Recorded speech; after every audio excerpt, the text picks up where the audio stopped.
be about as much as anything else undoing the problems caused by the last 10 years. So it is a question of constant sort of self-education, trying to assimilate the information, trying to see what the consequence of what we've done so far has been, what we can learn from that. Now, it may well be that if we say, well, we're going to multiply the cost of gas by 10 times or whatever, that may have effects that we will put into, there will be the law of unintended consequences, which comes into play.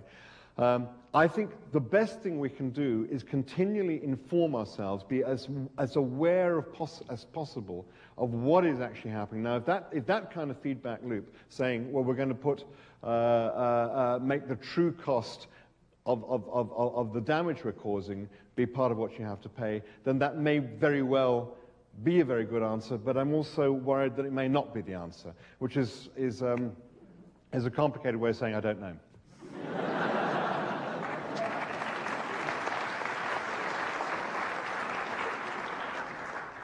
Two questions. First, do you know where your towel is?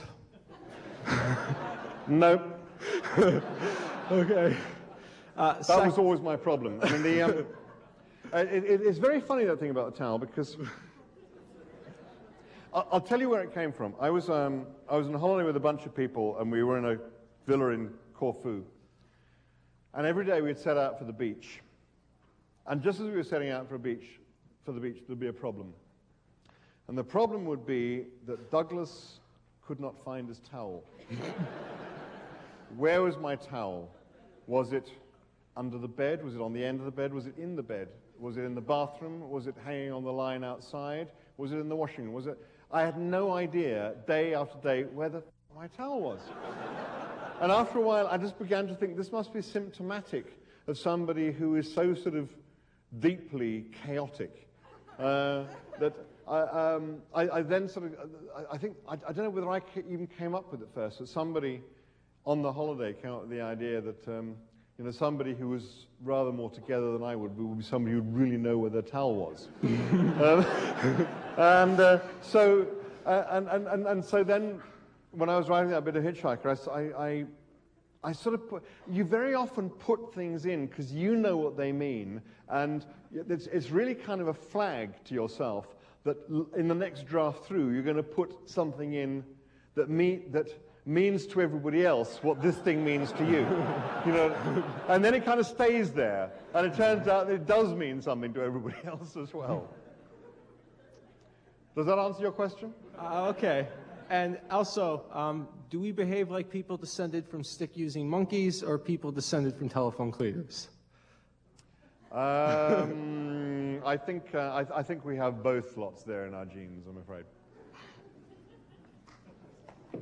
Yep. I'm absolutely going to kill myself if I get out of here without asking this.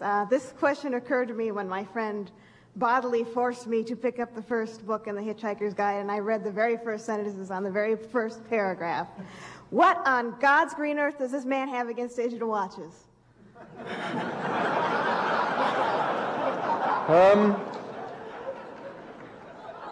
Well, I have to admit they've improved since I actually wrote that bit. But if you think about it, I mean, the first digital watches, which were, you look at a regular watch with hands, and you've got a pie chart. You remember the time when we used to get very excited about pie charts being the thing that computers did for us? Pie charts! But at the same time, we were getting terribly excited about pie charts and what they could do for our understanding of the world. We're saying, we don't want pie charts on our wrists. That's old-fashioned technology. No, what we want is not something you just glance at and see what the time is.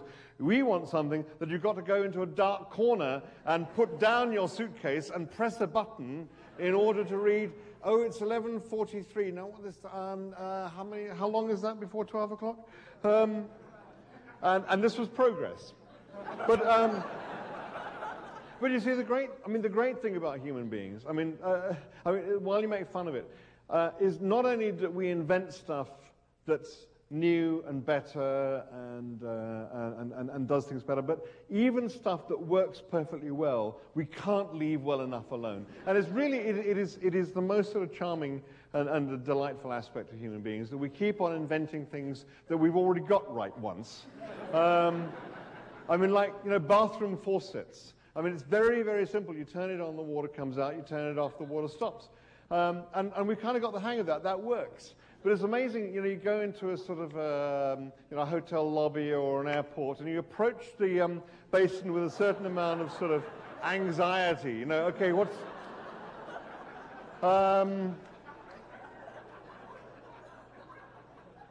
what do I do? Do I turn something? Do I push something? Do I pull something? Do I knee it? Do I just have to sort of be near it? And once the water started to flow because it's picked up some sort of brainwave energy from me or whatever, so how do I stop it? Is it my job to stop it? Will it stop itself? I mean, I think we've got the faucet down okay. I just think, but you know, I just think it's wonderful that we just sort of keep on inventing it, even though it works perfectly well, because it's the way of getting ourselves off local maximums, isn't it?